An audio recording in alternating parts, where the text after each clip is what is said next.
right, everyone. Hello. We're here for our next episode. And this week I have Amy Cimo with me.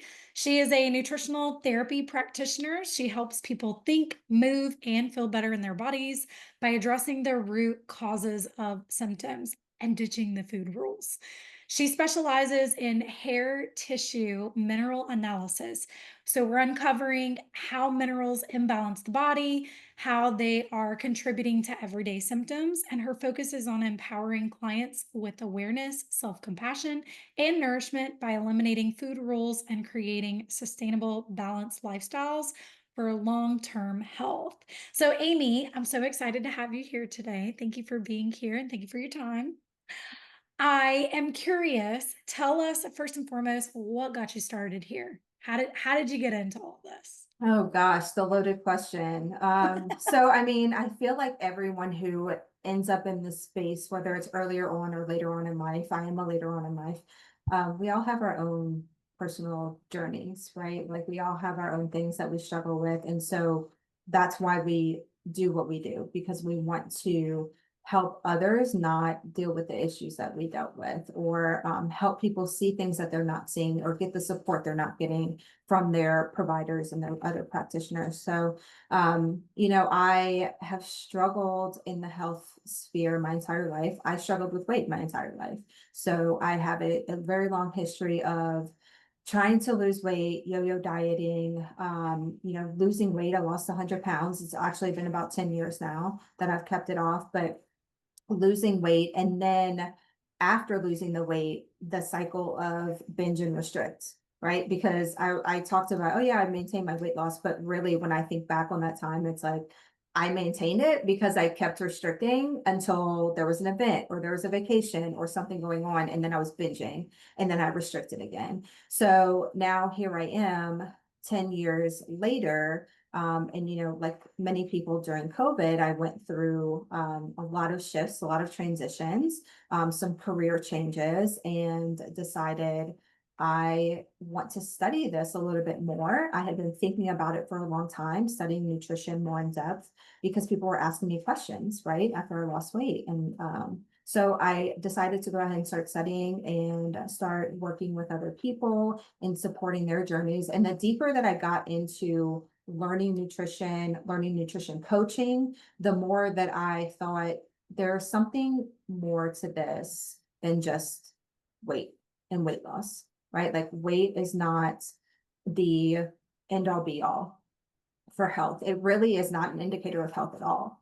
So I got into nutritional therapy, which went a little bit deeper into body systems and how our body actually utilizes nutrients, how nutrients work in the body. And so that's really where I decided I want to help people understand how to support their bodies the best way possible, utilizing nutrition, utilizing lifestyle, all of the pieces kind of play together. So that in a nutshell is how I got where I am today. I love that. I Yeah. love that. And that's totally true. I think most people have been on that dieting roller coaster. They've been on the yo-yo. I've done it, being in and out of bodybuilding. Part of the bodybuilding experience was the restrict, restrict, restrict, restrict. Here's your stage experience. Okay, now let's fatten you back up a little bit, Yeah. and what that does to the body over time as well. So I totally get that. And I get the emotions that go into that too, because I'm sure you, like most who have been through that yo-yo, there's the mental battle that comes into play Mhm. too. So tell us a little bit more. I know you take more of a holistic approach to things because you and I have had some wonderful conversations in regards to that. Tell me a little bit more of your process because I know you do hair analysis, you do a lot of different things than traditional nutritional therapists. And so tell us your take on this. Yeah. So I do some assessments. So what I try to do is really dig into what's actually going on. So people, will come to me with different symptoms, or different things going on or different goals. And so I have a nutrition assessment questionnaire that is a list of over 300 questions. It's like any and every symptom you could possibly think of. And that really digs down into body systems. Like, so what, there's some foundational things in nutritional therapy that we focus on. So what does your digestion look like? What does your blood sugar regulation look like on a, day-to-day basis? How's your endocrine system functioning? How's your immune system functioning? All of those things. So we'll dive into those and see where are there some patterns. Where do things maybe need a little bit of extra love, like some higher priority to help you start feeling better. So that's one route. And then I brought in hair tissue analysis about a year ago now. I just realized the other day it's been a year that I've been doing it. And that kind of takes it one step further. So we take a sample of hair, send it off to a lab. It measures minerals within the cells of the hair tissue. And that's really like that end stage use for minerals. So after minerals are transferred around the body, how they're ending up in the tissue and the hair, how they are, what levels look like, what the patterns look like. That can also point to specific reasons that some symptoms are happening. So it gives us another um, another like deeper dive into, okay, we understand what your symptoms are. We look at body systems, like what can we prioritize, but then here are some specific nutrients and minerals that maybe we need to focus on getting into your diet to help you push through that a little bit easier. Yeah. Are you able to do supplements as well or suggest supplements to other people too? Yeah. Yeah, I do. So I do give supplement recommendations. And there's at least a couple of supplements usually for most people that are beneficial as a boost to at least get started, right? So people come to me and they are experiencing these extreme symptoms or symptoms for a long period of time. A lot of times they're just really depleted. And so giving your body a little bit of boost to help support those changes that you need to make can be really therapeutic in a short period of time to get you feeling better. So yeah, I'll do that. Awesome. The $1 million question that people tend to ask is like, is there a supplement that I need to be taking every day? What's your answer for that? It depends. Uh-huh.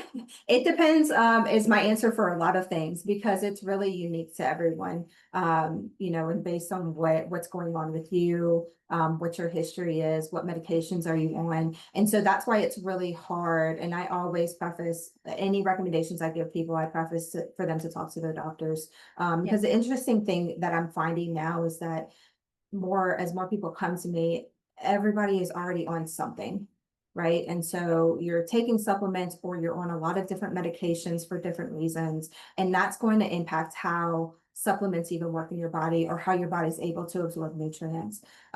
So there are a few things that could be beneficial for a lot of people, like magnesium specifically is a good one for most people. But I caveat that by saying it really depends on what's going on with you. Yeah, no, 100% I'm with Yeah. you. I know in certain like different Facebook groups that I'm a part of and I get connected, the $1 million question, I mean, as soon as you get log in and you scroll, oh, what supplement should I take for this? And it's like, how about we get down to the root cause? Right, right. So when it comes to the root cause, I know typically you take more of a nutritional route, but you also do work with women who are in the high strung, the burnout, the overwhelm, different, people who come from a typical high demanding 9 to 5. Talk a little bit more about the holistic approach that you also take on the lifestyle change aspect of things. Yeah. So at the core of what I do, I really start with awareness and understanding. So being able to, we're just so disconnected from our bodies these days, I think, just because of the diet culture and the roller coaster of recommendations and biohacks and different things out there that people don't even know what's going on in their body anymore. So when they come to me, they're like, I feel this symptom, I feel that symptom, and then they may not even be aware of all of the symptoms. So like that assessment questionnaire I do, it's not uncommon for people to do that. There's like a score associated with it, essentially. And it's not uncommon for people to redo it after like 4 weeks, and that score actually goes up just because they're more aware, not because anything necessarily changed for the worse, but because they're more aware of those things that are going on. Because it becomes our norm, right? So like not understanding what's actually going on in your body, not understanding how you feel in your body, not recognizing hunger and fullness cues because of these food rules that we're following. It just completely disconnects us from what we need to be doing to feel our best. So with that comes a lot of mindset work for people, a lot of unlearning things that we've been learning and that have been programmed into our brains for, 30 or 40 years, 3 or 4 decades. So that is usually a lot of the work that we'll start with. We start with, a little bit of food journaling and like, let's just see what you're doing and how it's impacting you on a regular basis, right? Like, what are you feeling? When are you energized? When are you tired? What does your digestion look like? Are you paying attention to your poop? Because that's really important. Yeah. Yeah. So, and then when you start paying attention to it, you're like, you think everything's good, and then you're like, oh wait, there's something's going on here.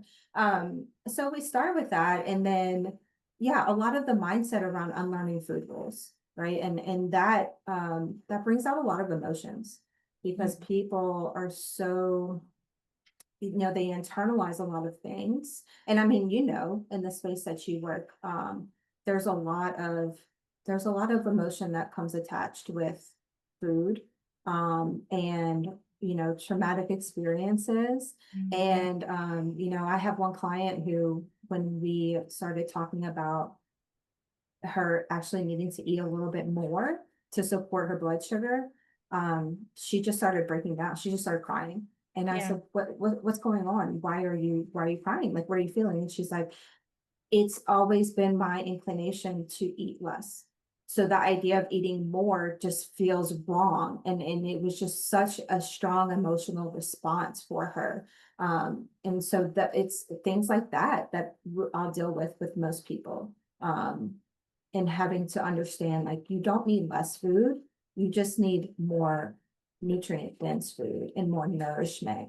And so let's find that balance. 100%. Ooh, I'm with you. It reminds me so much of, so I do something that's, I do a stress mapping session on the trauma side of the work that I do.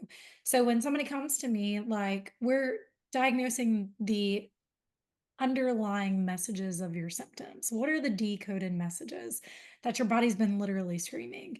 And sometimes, sure, it's nutrient based, but a lot of times it's emotion based, Mhm. right? So when we're in that world and we're trying to get these answers, it's amazing to me how many people so far already are eating in a calorie deficit. And they don't even Like you're know. barely Yeah. eating, you're eating like a bird, and it's like, oh, and I can't lose weight. And I'm like, you can't do that anyway.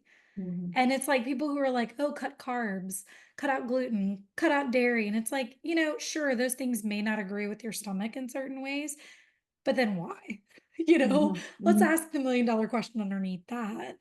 And so I know even for, a lot of our clients, that extreme carb cutting, that's only going to cause more stress. You're going to Oh, have it's blood sugar level awful. issues. Yeah. Yeah. So I know that you don't typically count.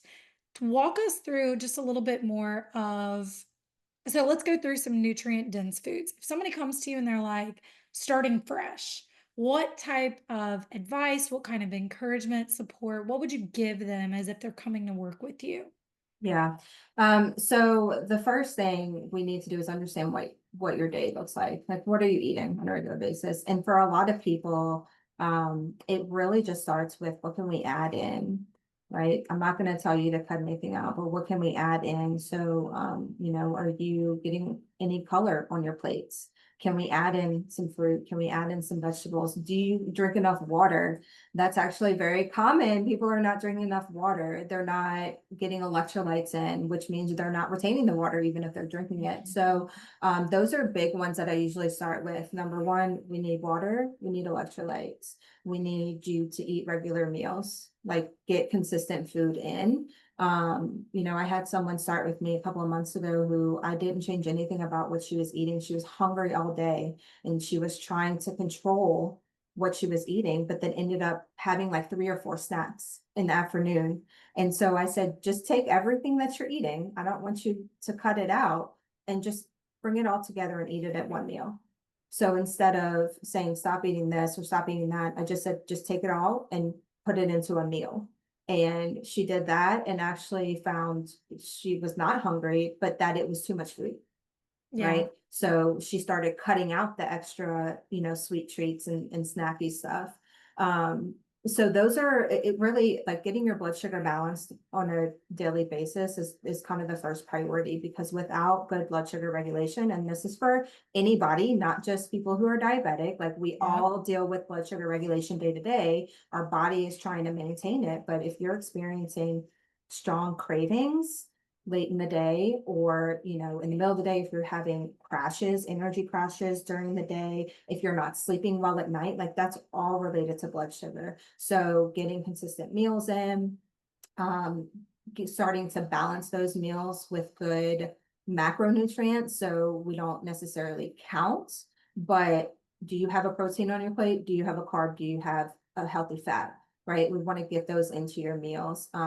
And so from there, it's like adding those colorful vegetables, or fruits and vegetables. And then when we bring in the hair test, if we're doing that, then we're able to start pinpointing some specific minerals that are out of balance or where we need to focus. So that might mean getting some extra sea salt in if your sodium's really low, or prioritizing potassium rich foods if your potassium is really low. Yeah, so things like that. I love that. Yeah. And it takes a different approach because it takes you out of the diet culture, out of the diet norm of, oh, let's do all your numbers and let's become a number. And then food becomes a number and you're not even having a healthy relationship. No. You're Well, like, and the problem with starting that way for a lot of people, and this is not true for everybody, but like you said, people are usually already eating in a deficit, right? So I had a client recently who she wanted to know numbers, so I ran some numbers for her and said, this is all theoretical, because based on what I know about you and from the outside, your activity level, your height, your weight, your gender, like this is a theoretical number. That means this is what your maintenance would be. And it was something like 2,300 calories. And I said, if we were to put you in a deficit, here's where I would put you. And she was struggling to lose weight, or maybe had gained weight for a couple of weeks. And she said, imagine I've been eating more than that. And I said, you're probably not. And that's what people don't understand. You may only be eating, if your deficit is 2,100 calories, you still may only be eating 15 or 1,600, but you're not able to lose weight because your body has now energy matched, because you've been restricting for so long. And yes. so you can't even eat what you theoretically should be able to eat. And it's all theoretical numbers. I think that's Hmm. something else that people need to understand. But you could be, expending 2,000 calories worth of energy. Like that's what maybe ideally your body would be designed to do. But if you're only eating 1,500, then your body's only going to expel 1,500, because now it's energy matching, because it's Yeah. conserving energy, knowing that it's not getting that energy in, Yep. right?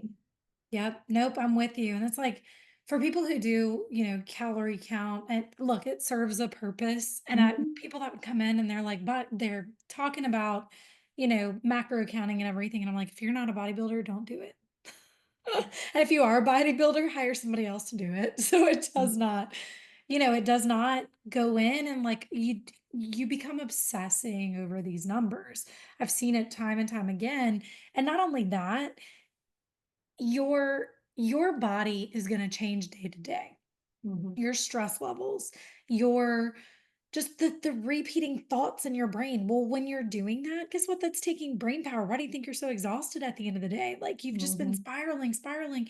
Your body's using energy to do that, to Yes, think, and you know. nutrients, yeah. Yeah, all those things. So if you're not supporting it in the right ways, you're destroying it in the wrong ways. Yeah, and it's just an added stress. So like Yeah. you talked about stress. We're dealing with stress all the time, right? Stress from family, stress from work, other obligations. And when you're eating in a caloric deficit, that is another stress on your body, Yeah. right? It puts another strain on your body, because you're not getting the energy you need to put the energy back out. So your body has to adapt to it. So it's, yeah, definitely useful in certain circumstances and can be helpful in short-term situations and in different things, but chronic chronic under eating is definitely, I think, very much problematic right now. Yeah. 100%. Even people, look, I get people that come to me and they're like, I'm a binge eater, so I eat too much.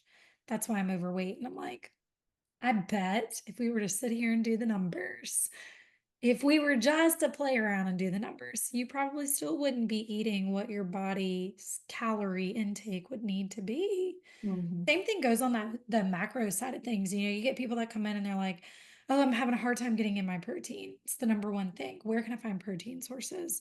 Can I do, any type of powders or bars? And I'm like, let's talk about digestion. Hmm. Like that's the other side of things Yeah. that come into play with that. So let's play on that for a little bit. If somebody comes to you and they're like, hey, I'm just, I've tried doing all this, tried counting the numbers, I feel like I'm not getting enough protein. What would you turn around and tell them on protein? So in general, when I start working with clients, we talk about protein because it's just the hardest thing for people to get in, right? But protein is not the whole conversation. You still need the carbs, you still need the fat. So, okay, are you getting protein at every meal? What does the rest of your meal look like? That's probably what I would say is like, what does the whole meal look like? If you're getting protein in consistently throughout your day, are you getting good fiber and starchy carbs, right? Are you getting fiber in? Are you getting healthy fats in? Like all of those things are important for the whole ecosystem to function the way that it needs to. Because if you're restricting any of those, you're ultimately restricting nutrients that your body needs to function. And when it doesn't get what it needs, it's going to start holding on to things and trying to it doesn't feel safe, so it's not going to let go of what it doesn't need if it's not getting what it needs, right? So it's really about the bigger picture, like the whole picture. What does the whole meal look like, not just your protein? If you're consistent on protein, I think that's, hey, high five for that, because a lot of people are actually not just getting consistent protein in. So if you're already consistent on protein, then let's look at the other pieces of the meal. Yeah. And then carbs, what would you say are some suggested carb sources? So start with your good fiber rich carbs, right? So uh your beans, your legumes, your grains, your rice, or well, rice is a grain, your potatoes was what I was going to say next. So vegetables are a carb, fruit is a carb. Like those are all good sources of carbs that are going to compact in fiber as well. And so that's the first thing you want to focus on. You want to get enough fiber in. That's the second piece that most people are not getting enough of. So getting good sources of fiber in, which is going to help you regulate your digestion. It's going to help regulate blood sugar. It's going to help you feel more satiated and full, so that you don't have those cravings to go eat excessively or overeat at meals. I love that. Do you focus more on whole foods, or are you okay with somebody coming in and they're like, "Oh, I want protein bars or any powders." Tell us a little bit more about your perspective on that. Sure. I mean, nutrient dense is the ultimate goal, right? But everybody's in a different place. So again, it depends. Where are you when you come to me? What are you doing? And then we'll take steps to get you to a place where you're feeling better, right? And so for some people in the short term, it means leaning on those convenience foods, right? But looking for the best options that maybe we can find, right? So if you're getting a protein bar, looking for the better ingredients, less filler ingredients, more whole food ingredients, less added sugars, things like that. And then ultimately kind of working into play, how can we get those more nutrient dense foods in? And it's not going to be, the goal is never perfection, right? Mhm. I'm sure that you teach that, like it's not going to be perfect. Like you're not even probably going to have a perfect week where if you eat if you eat 3 times a day, 7 days a week, that's 21 meals. Like you're not going to have 21 meals where you have perfectly nutrient dense, like the best quality food at every single meal. Right. And that's no fun. Like I'm not going to do it that way. Like we want to live our lives too. Like I want to go out to eat and get, Mhm. some fun foods and some dessert every once in a while. But majority of the time, like, what are you doing? So depending on where you're at, depends on what we'll kind of lean on to help support your goals. And so again, it might be, okay, eat your protein bar. Can you get, some fruit or some hummus and veggies with it? Or, it depends. Yeah. But yeah. Yeah, no, I love that. And look, we're the same way on that. A lot of the work that I do, I even teach my clients how to read labels. That way you're Mhm, not getting gimmicked in because we can stamp organic. Now, of course, mhm, there's processes, right? Organic, you've got fair trade, you've got all these little icons at the top. And it's like you have to understand what those things mean too. Because organic also means that the main ingredients have to be organic, and certain things that some people tend to add in or whatever the case is, they may not be, and you have to pay attention to that and how your body responds. I had a lady one time, artificial sweeteners, and it was like, sis, like, yes, I totally understand. Yes, there's a place, if you're wanting to substitute certain things. But this girl's stomach was getting hijacked I was gonna every say. single time. And it Mhm, was like, we need to find, like, this is number one thing. Let's pay attention into labels. If we need convenience, let's look at that.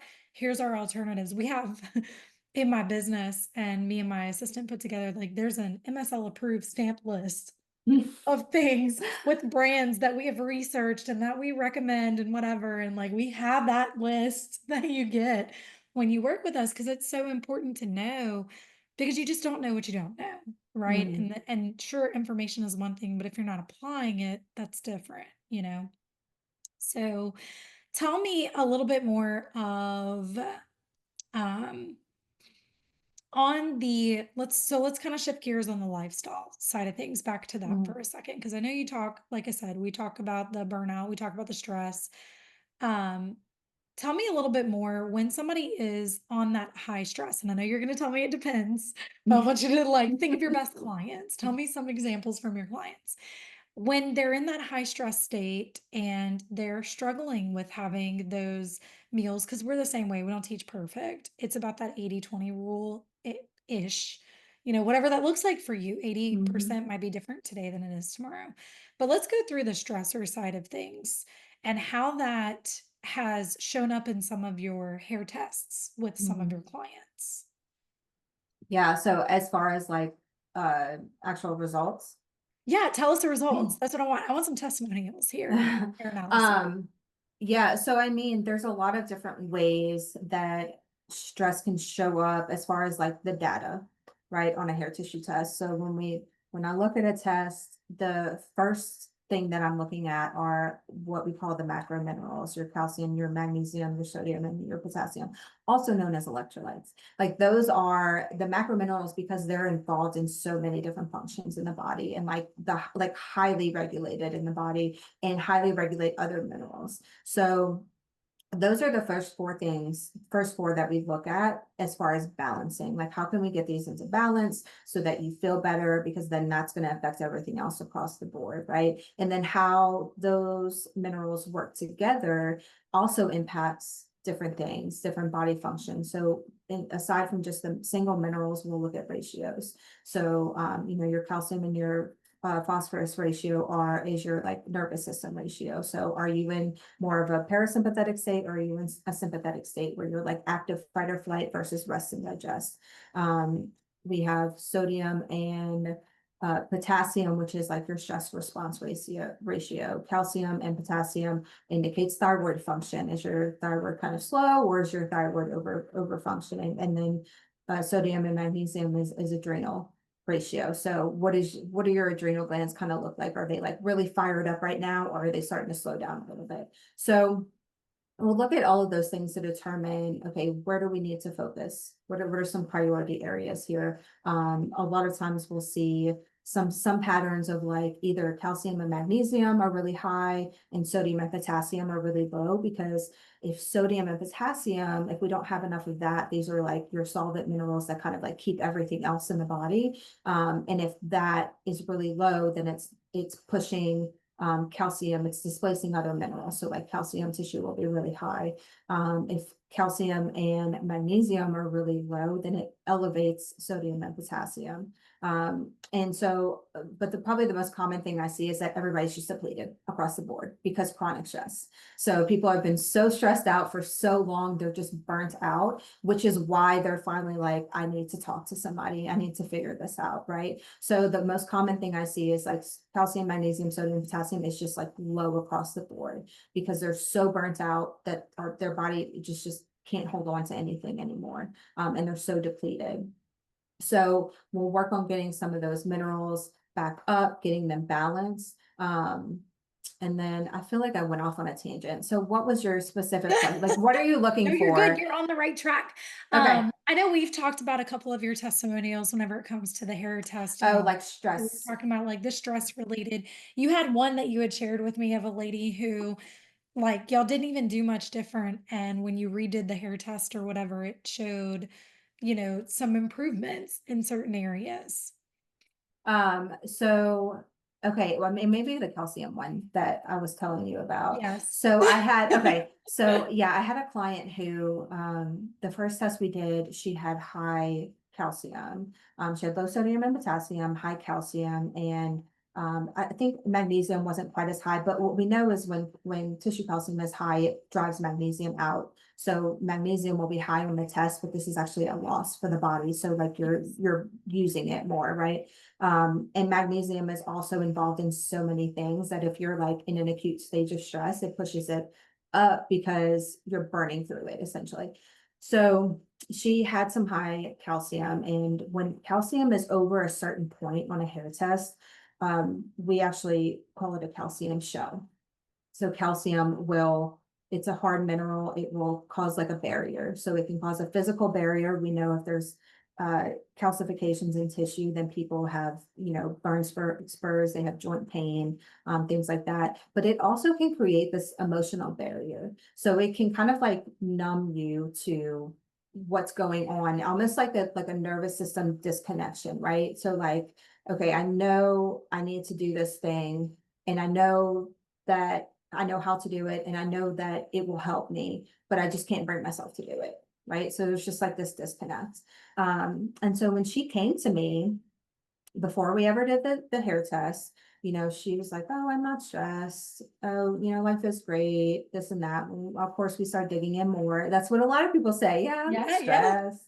I'm not stressed. Well, when we talk about, okay, well, what are you doing? What day to day, what's happening? And like, she was just doing so much. And I was like, okay, well, you're not stressed, but you're doing a lot. Like you're constantly on the go, right? So that's a stressor. She just was like, no, I'm not sure. Like things roll off my shoulders. Like, oh, I'm not bothered by things. And so eventually we did the hair test. She had higher calcium. I said, that makes sense. So gave her some things to work on.